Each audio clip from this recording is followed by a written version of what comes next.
We had all the traditional singing games. I can remember singing them all in the playground. We had all the running and chasing games.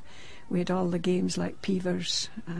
We had what I call the cycle of games, you know, from the spring. And somehow you knew when to take the skipping ropes, you knew when to take the ball, you knew when to take the things, not obviously related to any particular seasonal event, and yet clearly these were traditional in the sense of that was the time that you played them. I mean, it's obvious that conkers, particularly for the boys, girls didn't really have conkers, but the boys had the conkers, linked to when the conkers were available.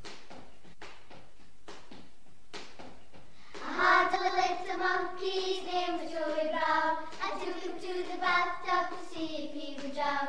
He drank all the water, he ate a cake of soap. He died next morning with a bubble in his throat. In came the doctor, in came the nurse, in came the lady with the alligator purse. Out went the doctor, out went the nurse, out went the lady with the alligator purse. There was a big factory behind my house that sold, there was a stonemason, and we used to go and get odd bits of stone, and they would sometimes, one of the guys would smooth it for us, and we'd play Peaver. But we had other games, pickle, that's tag, in various forms. There were one or two rather wild ones. Lililei was a pretty vicious game which was stamped out. It kept restarting and then kept being stamped out because it involved two sides on either side of a fairly large playground, and the call was Lililei across the bay, and you almost run, and everybody had to cross sides.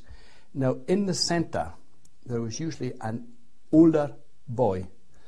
He grabbed hold of you and you held on to your forelock with your hand, which is probably why I don't have one.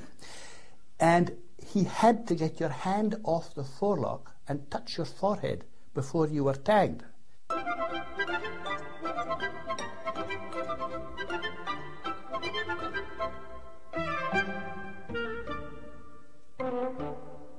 Kirby's. We used to get a ball, and because it was a street, they built up curbs, and you used to have to throw a ball, and you actually got the ball to bounce back to you if it hit the angle of the curb. That was a point. Hunch, cuddy hunch, and lever, and kick the can. And one of the things that I loved was the gird and the cleat. It was an iron hoop. It was marvellous. And of course you couldn't buy them in the shops. They were made in the shipyards, you know. Obviously, my Wayne wants a gird and a cleat, you know. So they would rattle it up in no time. And it was just a cleat. And you would run with this, and we would have races with this gird and the cleat, you know. And there was, of course, the yo-yo. It comes back every so often. It has been back in recent times, and the yo-yo was a big thing in those days.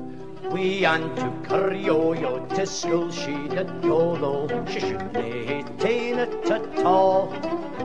It fell fae her horn, and it rolled on the grun, and it went through a hole in the wall. Did you find a red yo-yo, red yo-yo, red yo-yo? Did you find a red yo-yo with a wee yellow string?